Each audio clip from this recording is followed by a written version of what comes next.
Hello everyone, कैसे हैं आप सभी लोग। उम्मीद करते हैं कि आप सभी लोग बहुत अच्छे होंगे। आपको पता होगा कि CHSL का एग्जाम आज से स्टार्ट हुआ है और आज प्रथम पाली का जो क्वेश्चन आया है मेमोरी बेस्ड, यूँ कहे तो बहुत सारे विद्यार्थी जब एग्जाम दे के आते तो बताते हैं कि इस तरीके का क्वेश्चन आया है, इस तरीके के डिजिट आए हैं। तो इस टॉपिक पे आज हम बात करेंगे कि आज कैसे क्वेश्चन आए हैं और मैं आपको किस लेवल तक पढ़ाता हूं और कहां तक क्वेश्चन आपको मैच कर रही हैं। सबसे पहले हम बात करेंगे आज जो क्वेश्चन है उसमें ट्रिगो का क्वेश्चन। इतना आसान क्वेश्चन ट्रिगो का कोई आया ही नहीं था, मतलब काफी दिनों के बाद आया, बहुत ही आसान है। और मुझे लगता है कि मैंने वो टॉपिक अर्थमेटिक में भी पढ़ा है और एडवांस गया होगा ट्रिगोमेट्री में भी पढ़ा। लेसन 2 ही में आपको वो चैप्टर मिल जाएगा इजी तरीके से। मैं आपको क्वेश्चन बताता हूं कि क्वेश्चन क्या आया था। आपका क्वेश्चन आया था cos theta plus sine theta बटा में cos theta minus sine theta is equal to 8। यही क्वेश्चन था आपका और आपसे पूछा जा रहा है कि cot थीटा का मान क्या होगा। लो जी, बहुत ही सिंपल सा सवाल है। एक और चीज आपसे बोलेंगे, आप ये वीडियो जब कभी भी देखें, अगर मैं क्वेश्चन लिखो और आपको आंसर आ रहे हो तो तुरंत आप कमेंट करके आंसर दे दीजिएगा, ताकि मुझे लगेगा कि आप वॉच किए और आपको आता है ये चीजें। बाई कंपोनेंडो या डिविडेंडो लगाइएगा तो सीधे ये दिख रहा है कि cos theta by sin theta is equal to 8 plus 1 by 8 minus 1। तो ये आपका कितना हो जाएगा, 9 बटा में 7। और ये आपको पता है कि cos theta minus sin theta क्या होता है। सो cos theta by sin theta क्या होता है, cot थीटा। नहीं, cot थीटा का मान आ गया 9 बटा 7 is the right answer. Clear. चलिए दूसरे सवाल की तरफ बढ़ते हैं। दूसरे सवाल की तरफ बढ़ते हैं। अलजेब्रा से एक क्वेश्चन है, नहीं एक और ट्रिगो का क्वेश्चन है जो वो देख लीजिए। लिखा हुआ है कि cos x minus Y is equal to under root 3/2। cos x minus Y is equal to under root 3/2। और दूसरा आपसे पूछा हुआ है cos x plus Y is equal to 1/√2। किसी का नाम है कि 1/2 था, किसी का नाम है कि 1/√2 था। तो खैर कोई फर्क नहीं पड़ता, 1/2 होगा तो आपका 60 वाला मान हो जाएगा, 1/√2 है तो 45 वाला मान हो जाएगा। आपको पता है कि ये किसका मान होता है। जी हाँ, आपको पता होना भी चाहिए। x माइनस वाई बराबर 30 और इसको अगर ध्यान से देखिए तो ये हो जाएगा x प्लस वाई बराबर 45। से सिंपल तरीके से आप इसे कर सकते हैं। और डायरेक्टली अगर आप निकालेंगे तो दिख रहा है वहां पर 75 यानी कि 37.5 होगा x की वैल्यू। आपसे x की वैल्यू ही पूछा था, x की वैल्यू 37.5 होगा। इतना फास्ट आपको कैलकुलेशन करने पड़ेंगे। ये कटा भी दीजिए, देख लीजिए कैसे आता है। 2x इक्वल टू यहाँ 75 होगा और x का मान हो जाएगा 75/2। तो आप डिवाइड करिएगा तो 37.5 आ जाएगा। तो ये 2 क्वेश्चन आपके ट्रिगोमेट्रिक से यहाँ दिख रहे हैं। हालांकि 4 क्वेश्चन आए थे, लेकिन मेरे पास जो क्वेश्चन आया मैं वही आपको क्वेश्चन बता पाऊंगा, बाकी आपको मैं क्वेश्चन नहीं बता पाऊंगा। खैर जो क्वेश्चन है उसे आप मिलाइए कि आपकी तैयारी कितनी है। आने वाले आगे जो और एग्जाम है उसमें आपको हो सकता है कि बेनिफिट करे। ठीक है, देखिए अलजेब्रा से क्वेश्चन था आपका x minus 2y is equal to 3 और x इंटू वाई का मान कितना है 5। और आपसे पूछ रहा है कि वैल्यू कितना होगा x स्क्वायर माइनस 4y का होल स्क्वायर का वैल्यू कितना होगा। आपसे ये क्वेश्चन पूछा गया है। सो सिंपल, अगर बेसिक से बनाए तो भी आप स्क्वायरिंग करके क्वेश्चन को बना लीजिएगा, लेकिन आपको जब अलजेब्रा पढ़िएगा और पढ़ रहे होंगे तो आपको ये बातें याद होगा कि हर सब कोशिश करते हैं कि अलजेब्रा का क्वेश्चन को बाय डिजिट सॉल्यूशन करें। तो डिजिट सॉल्यूशन करने का ये 5 × 1 LHS बराबर HS। तो यहां भी आप देख लीजिए 5 माइनस 2, 1 रखेंगे तो 2 ही होगा और घटेगा तो 3 आएगा, यानी कि LHS बराबर HS। तो सीधे मान इसमें रख लीजिए 5 का होल स्क्वायर माइनस 4 × 1, यानी कि 25 में से 4 गया कितना है 21। तो 21 इज द राइट आंसर। इस क्वेश्चन का आपका 21 इज द राइट आंसर। तो ये आपका अलजेब्रा का क्वेश्चन था। ठीक है, मैं चाहता हूं कि कितने कम समय में जो क्वेश्चन हमारे पास आए हैं वो मैं आपको क्वेश्चन दिखा दूं सारा का सारा। ठीक है, आगे देखते हैं। आगे का क्वेश्चन एक अलजेब्रा का आया हुआ है a plus B plus C equal to 18। आगे लिखा हुआ है A B plus B C plus C A equal to 107। ठीक है, और एक लिखा हुआ है A cube plus B cube plus C cube minus 3abc। अरे भैया, इस क्वेश्चन का फॉर्मूला तो मैंने कितनी बार क्लास में रटवा के रखा है, और आप मेरे विद्यार्थी हैं तो आपको उम्मीद भी होगा कि ये फॉर्मूला आपको याद होगा। कमेंट में जरूर आप बताइए कि इसका फॉर्मूला क्या होता है। देखिए इनसे रिलेटेड है, गुड, इनसे रिलेटेड है तो इनसे 2-3 फॉर्मूले होते हैं। पहले A cube plus B cube plus C cube बराबर 3abc। कोष्ट में a plus B plus C, एक ये फॉर्मूला होता है a plus B plus C. कोष्ट में a square plus B square plus C square plus A B plus B C plus C A, एक ये फॉर्मूला होता है। लेकिन ये फॉर्मूला आपको लगाने से बेनिफिट होने वाला नहीं है। आपका दूसरा फॉर्मूला आप यहां लगाइए, ये वाला मिटा देता हूं मैं। आप यहां से दूसरा फॉर्मूला एक लगाइए। एक फॉर्मूला होता है आपका a plus B plus C, ठीक है, और कोष्ट लगाइए यहां पर a plus B plus C का होल स्क्वायर माइनस 3 कोष्ट में A B plus B C plus C A, और अब A B plus B C plus C A. और अगर ध्यान से आप देखेंगे तो आपको याद आ जाएगा, इसको जब तोड़िएगा तो घट के फिर वही वाले फॉर्मूले के रूप में हम जाएंगे। तो ए प्लस बी प्लस सी का मान कितना है 18, और ये हो जाएगा आपका 18 का whole square minus 3 into A B B C C A का मान कितना 107। बस अब आपको इसको सोल्यूशन करना है, वहीं आपका क्या हो जाएगा, आंसर हो जाएगा।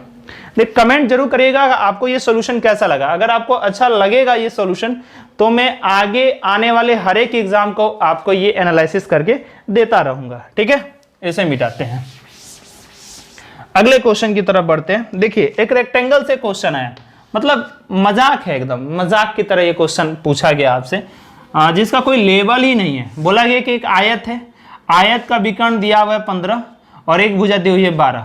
आपसे पूछ रहा है इसका एरिया क्या होगा। तो आपको पता है कि आयत का एरिया होता है L इंटू बी, लंबाई गुणे चौड़ाई। तो जब आप एरिया निकालिए तो ये ट्रिपलेट दिख रहा है आपको। देखिए ध्यान से, आपको ट्रिपलेट है कि नहीं है, क्या है 9 12 15, अरे 3 3 5 तो 4, सॉरी 4 3 4 5, तो आराम से ट्रिपलेट ये भी दिख रहा था। तो एरिया कितना हो गया 12 इंटू 9, 12वां इठोल से कितना हो गया 108। देखिए मैं आपको कुछ समझा नहीं रहा, बस क्वेश्चन दिखा रहा हूं कि क्वेश्चन किस प्रकार से पूछा जा रहा है, और आपको ये एग्जाम का एनालिसिस इसी प्रकार से कराई जाती है। इन्हें कि विस्तार से मैं आपको क्वेश्चन लिखूं और फिर आपको समझाऊं, ऐसा नहीं होने वाला, ठीक है। बस आप क्वेश्चन देख ले, टाइम आपके पास कम है, आप जाके एग्जाम दीजिए, और मैं कोशिश कर रहा हूं कि हर टाइप के क्वेश्चन आपके पास रख दूं। अब देखिए ज्योमेट्री से एक ट्रायंगल से क्वेश्चन आया हुआ है। मान लीजिए कि कोई एक ट्रायंगल है, और ट्रायंगल है एक्स वाई जेड। हाँ, अगर किसी का भी अगर आपको एक्सप्लेनेशन पूरे चाहिए तो आप कमेंट बॉक्स में लिखे, मैं आपको पक्का एक्सप्लेनेशन दूंगा, या मुझे आप व्हाट्सअप भी कर सकते हैं, कमेंट कर दीजिए, फिर मैं व्हाट्सअप से आपको मैं रिप्लाई दे दूंगा, ठीक है। और ये है आपका एम और एन, और यहाँ एक एम एन क्या है, एक्स वाई और वाई जेड का ये मध्य बिंदु है, दोनों तो मध्य बिंदु है, और ये एल है, ये दिया 1:2, और एम एल का मान दिया हुआ है, एम एल का मान दिया हुआ है 3, और आपसे पूछ रहा है कि y इंटू जेड की वैल्यू कितनी होगी।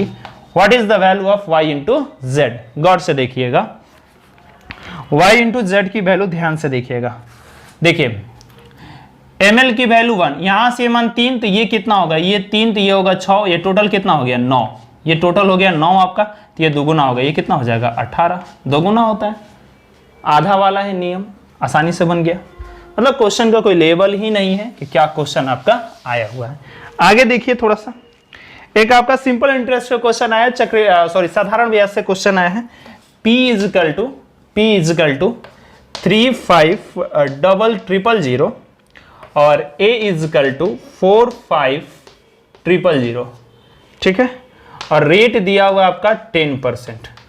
Correct, T is the word. कर है क्वेश्चन में लिखा हुआ था पूरा का पूरा क्वेश्चन कि 35,000 रुपये का 10% की दर से मिश्रधन जो है वो कितना हो जाएगा, ये आपको बताना था। 35,000 रुपये के दर से 10% के रेट से कितने दिनों में ये धन इतना रुपया हो जाएगा। तो सीधा सीधी ऐसे भी फंडा आपको दिख रहा है और आराम से इसे कर भी सकते हैं आप। Just hold on.